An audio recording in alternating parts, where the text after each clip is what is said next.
오늘도 말씀과 기도로 이 자리에 오신 분들을 환영합니다. 사도행전 18장 12절로부터 23절 머리 깎는 바울. 지금부터 본문을 읽겠습니다.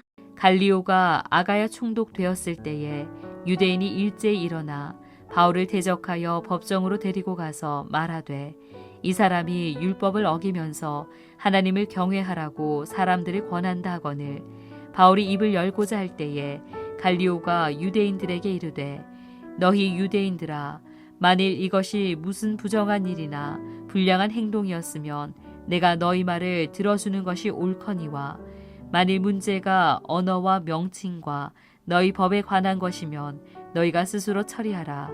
나는 이러한 일에 재판장 되기를 원하지 아니하노라 하고 그들을 법정에서 쫓아내니 모든 사람이 회당장 소스데네를 잡아 법정 앞에서 때리되 갈리오가 이 일을 상관하지 아니하니라. 바울은 더 여러 날 머물다가 형제들과 작별하고 배 타고 수리아로 떠나갈새 브리스길라와 아굴라도 함께하더라. 바울이 일찍이 서원이 있었으므로 갱그레아에서 머리를 깎았더라.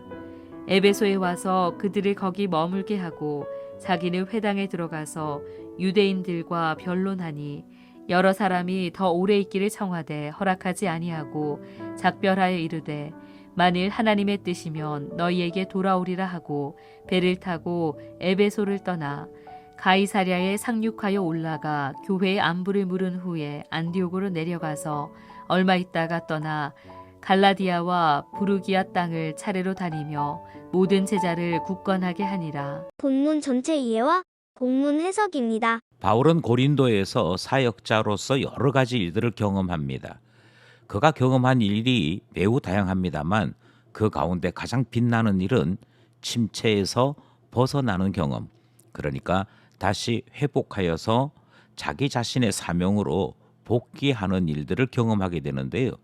이것은 사역자들로 하여금 하나님의 은혜로 말미암아 견고함을 경험하는 귀한 일이 되었습니다. 오늘 본문은 바울이 모든 사역 장소에서 경험했던 유대인들의 반대 문제를 다시 만나게 됩니다. 그러나 고린도에서 바울은 유대인들의 반대를 물리치는 새로운 가능성, 새로운 경험을 만나게 되지요.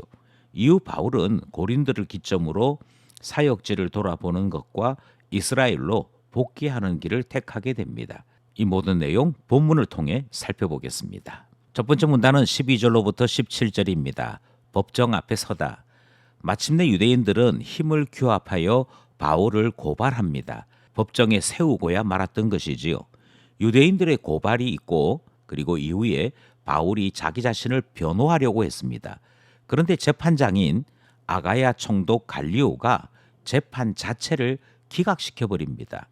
갈리오의 판단은 이러했습니다. 유대인들에게는 심각한 문제이지만 그것을 재판해야 될 만큼 아주 중요한 문제이지는 않더라. 지엽적인 문제를 가지고 고발한 것이라 라고 판단한 것입니다. 유대인들이 사용하는 언어, 명칭, 그리고 유대인들 사회에 속해 있는 문제로 갈리오에게 재판을 요청하는 것은 합당치 않다라고 총독이 판단한 것이지요.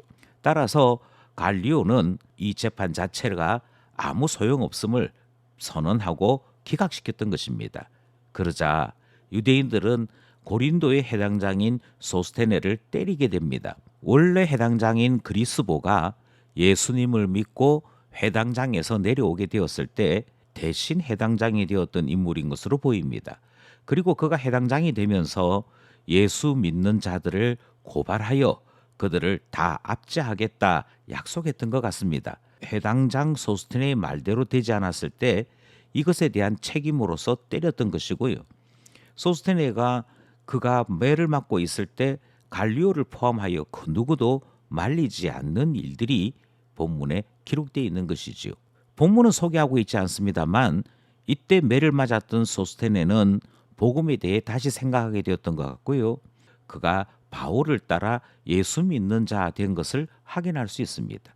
그래서 고린도 전서 인사말에 소스테네가 여러분들에게 인사합니다 하는 말이 기록되어 있는 것이지요. 법정에 세웠으나 주께서 이방인 갈리오를 통하여 재판 자체를 기각시켜 버리셨던 그 놀라운 사건을 기록하고 있는 첫 번째 문단 살펴보았습니다. 둘째 문단은 18절로부터 23절입니다. 고린도를 떠나다. 유대인들의 조직적인 반대 문제가 해결이 되었습니다.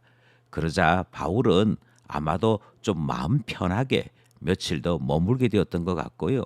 이 사역이 끝나자 수리아로 돌아가겠다 하는 일정을 발표합니다. 이렇게 돌아가는 일정을 발표했을 때 브리스길라와 아굴라가 동행을 하지요. 바울은 떠나기 전에 갱그레아에서 머리를 깎습니다. 바울은 아마도 잠시 동안, 그러니까 일정한 시간 동안 나실인으로 살 것을 하나님 앞에 서원했었는데요. 그 서원의 기간이 끝나게 되었을 때 하나님 앞에 제물을 드리고 이 모든 것에 대한 감사를 드리면서 나실인 서원을 마감하는 일을 했던 것입니다. 에베소서에서 바울은 유대인들과 해당해서 논쟁하며 복음을 전파합니다. 아마도 바울의 이런 성숙한 모습에 에베소 교회는 며칠 더 머물러 달라, 그리고 신앙을 지도해 달라 요청한 것으로 보입니다. 하지만 하나님의 뜻이 있으면 다시 만날 것이라 그렇게 말을 하고 계속해서 일정을 진행하게 되는데요. 에베소서를 떠나고 가이사라, 안디옥, 갈라디아, 브리기아 땅으로 되돌아가는 일정을 진행하게 되지요.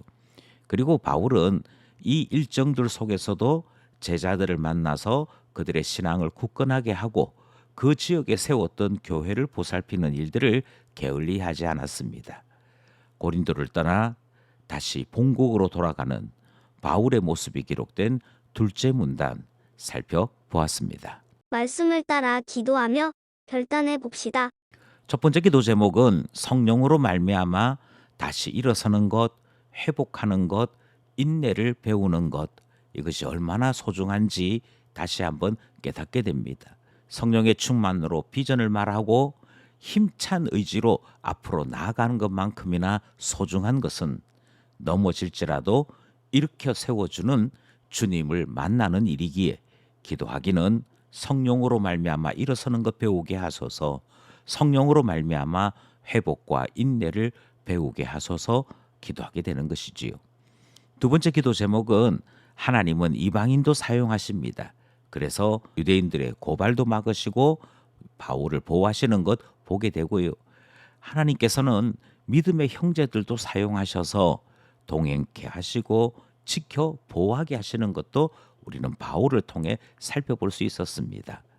결국 이 모든 것을 통하여 배우는 것은 오직 하나님만 의지하며 살아야 할 것을 배우는 것이기에 기도하기는 오직 하나님만 의지하는 참 신자 되게 하소서 기도하게 되는 것이지요. 마지막 기도 제목은 하나님의 뜻에 따라 가기도 하고 서기도 하고 머물기도 하고 또 헤어졌다가 다시 만나게도 되는 것을 저희들은 말씀을 통해 보고 배웠으며 바울을 통해 확인할 수 있었습니다. 주님 손에 붙잡힌 인생길 걸어가게 하소서, 주님의 섭리를 고백하며 인정하며 그 뜻 가운데 살아가는 자 되게 하소서 기도하게 되는 것이지요. 오늘도 말씀과 기도로 주의 손에 붙잡힌 주의 자녀로 살아가는 우리 모두 되기를 간절히 소원합니다.